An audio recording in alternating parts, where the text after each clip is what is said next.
Mind sciences, or the study of human behavior in relation to the mind, is the newest of all the arts. It's less than 100 years old. And it is by far the one that is most cloaked in secrecy.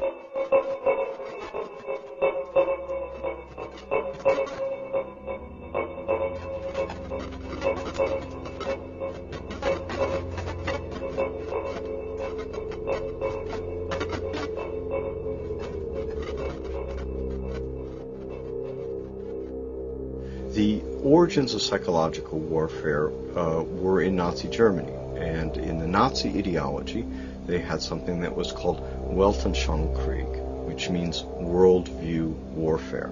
The idea for them was imposing the Nazi worldview on the countries that they had occupied. The Americans picked up this idea, created an American version of it, and called that psychological warfare.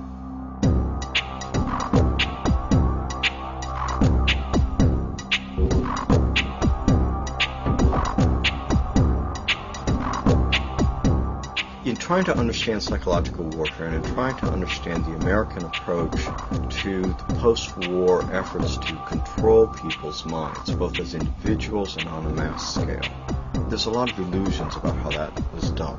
Were Nazis involved in that process? Yes, they were. Project Paperclip was a United States government-sanctioned CIA operation for the importation of Nazi and fascist scientists into the United States.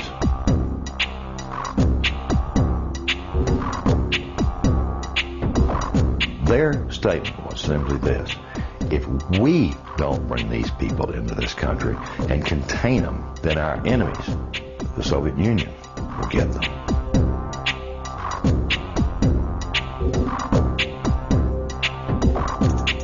The first wave was to bring these scientists. There was 700 odd propulsion scientists, and then there were some 600 and some odd mind sciences people that they brought in. The CIA was given the responsibility of actually placing the individuals out of Project Paperclip into the military-industrial complex, including our colleges and universities.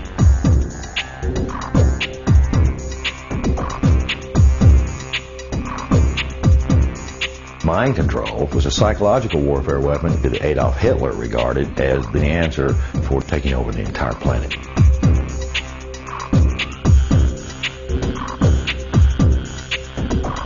The name for the mind control research in this country was MK Ultra.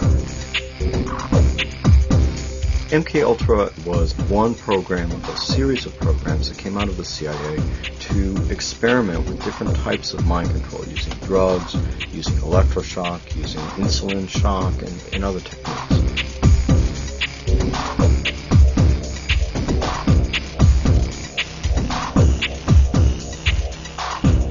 I think that the goal for those people who planned the program was very straightforward. It was an attempt to figure out a way to interrogate people and to learn how to protect their own agents against control by others.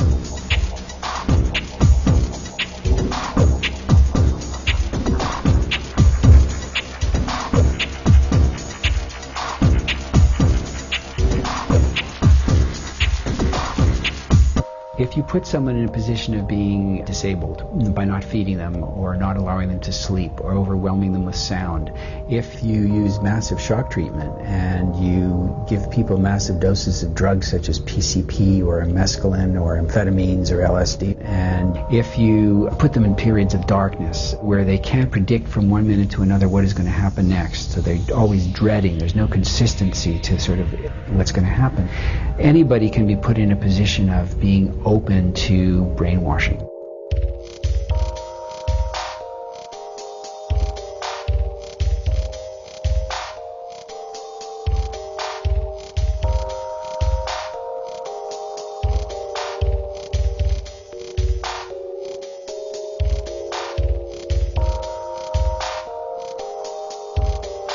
Ewan Cameron was probably the foremost psychiatrist of his time in the 1950s. He was using high-tech sound techniques. He was using multiple kinds of loop recorders to force people to listen to recorded messages 24 hours a day for weeks on end to basically destroy people's thinking patterns.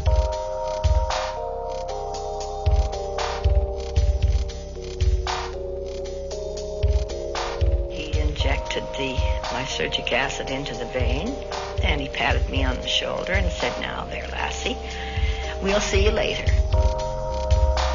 And I started to feel very frightened, and the fright became a terror. And I sort of began throwing myself from one side of the room to the other. I didn't know what to do to stop this feeling. It felt like my bones were melting, that I just didn't know who I was anymore.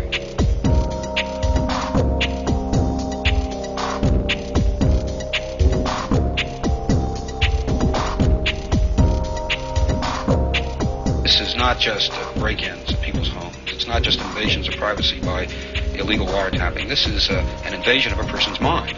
And that is about as profound an injury, except for loss of life, that the government can impose.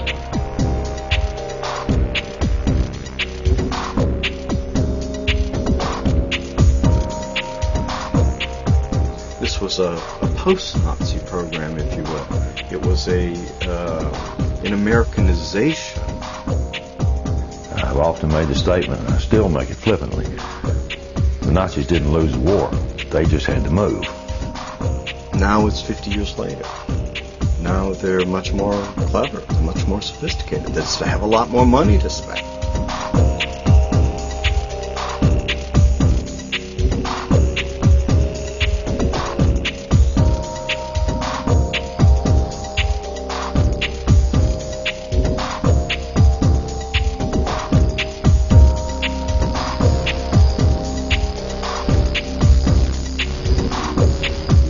His motor coordination was disrupted because of the compound's effect. Although his vision was not impaired, he found it difficult to focus his attention on the next objective. His physical actions were noticeably slower. He felt compelled to disobey his instructions. Did Sergeant Ditches give you any instructions about what you were supposed to do tomorrow? Tomorrow? What is today? Thursday? Today's Thursday. Today's Thursday. Well, Wars are not won on the battlefield. They're won in the minds of the people.